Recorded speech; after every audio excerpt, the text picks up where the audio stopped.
Let's now look at blockchain in governance.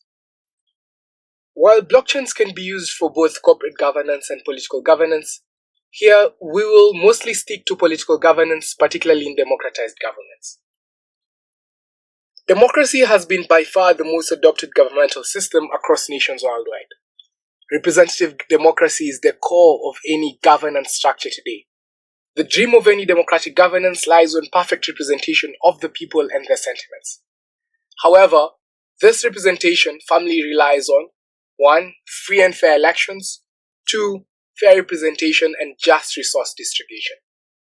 We'll therefore see how blockchains can be used to promote perfect representation in both of these aspects.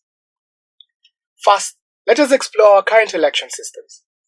Our current systems suffer from the risk of security breaches and hacks that might affect the voice of the people during a vote. Below are 4 major points of election irregularities in our current centralized systems. 1. Hacked voter records.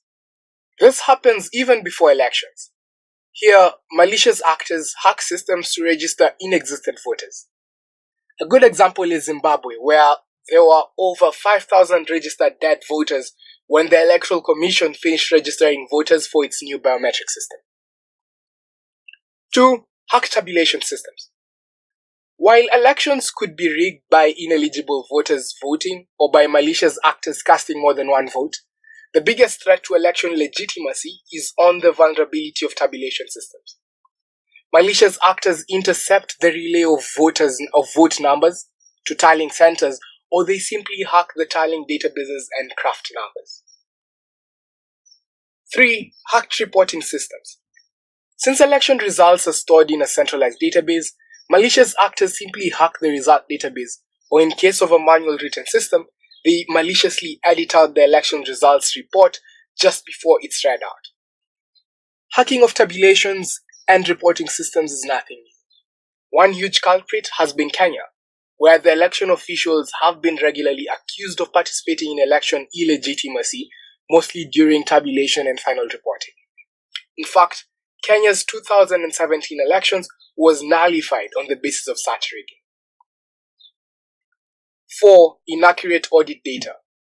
With hackable centralized ledger and malicious actors in positions of influence in electoral commissions, even data and ballots that can be audited to assess the legitimacy of elections can be destroyed, making any attempt to discovering election anomalies null and void. These are just some of the major vulnerable points in typical elections. The information on this infographic is courtesy of CB Insights, Election Security Infographic, which is linked in the resources and citation section. How can blockchain be used in elections? 1. Voter identities. Voter identities can be managed on the blockchain to avoid any data breaches on voters' records. This will be discussed under identity management in the next lecture. 2. Blockchain e-voting, where a smart contract tabulates votes as they are submitted, and each vote is recorded in an open source immutable ledger which can be tracked by different players real time.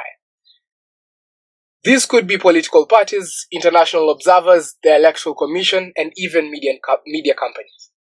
This is the desired transparency given that blockchains are immutable, so no player accessing the ledger can tamper the self-tabulating voter records. 3. Election result intermediaries are eliminated, as the immutable ledger can be accessed by multiple parties with real-time voting transactions recorded. Instead of votes being counted in individual polling stations, then relayed to regional tallying centers, before being relayed to the national tallying centers, all these intermediaries are not needed to facilitate the transfer of tallied votes. However, all these players can access the distributed ledger to get automatically tallied results. This reduces the chance of an election official relaying manipulated tallies to the regional or national tallying centers. Good thing, blockchains are highly mutable, so all the officials having access to the results, they can't edit these results, and the results can also be easily monitored by multiple players, even the citizens.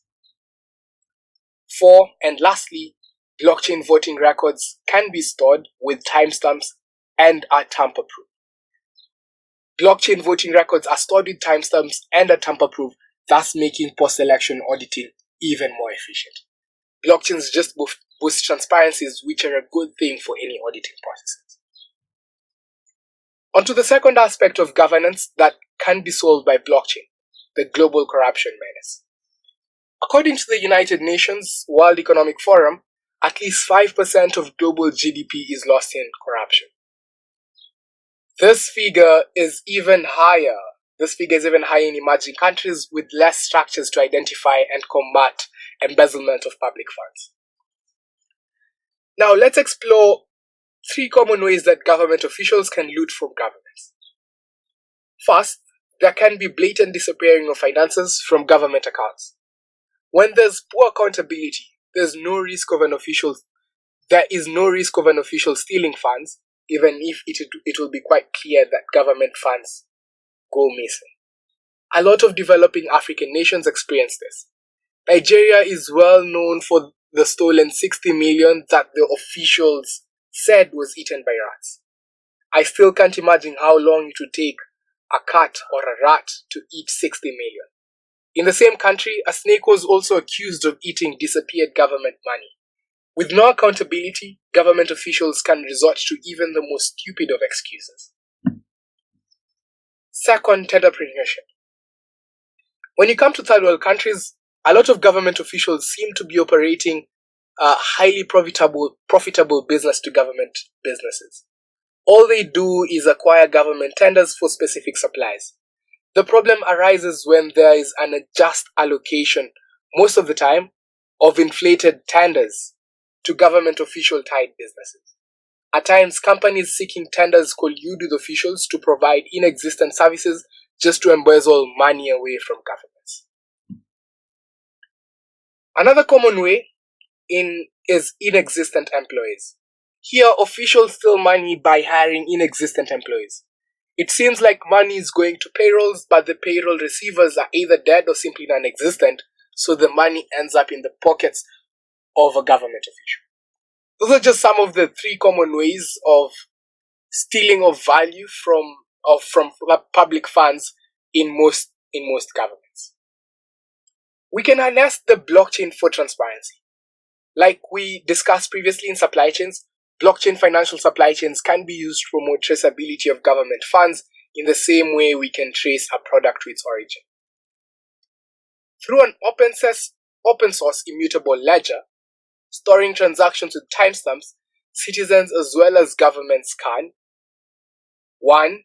Track and audit to discover any unwarranted transactions in the financial value chain. 2. Transparently see tender allocations and ownership of the businesses getting the tenders. 3. Track financial value chains from the government budget to the end project cost or employee payroll, which can then be benchmarked against national identities data.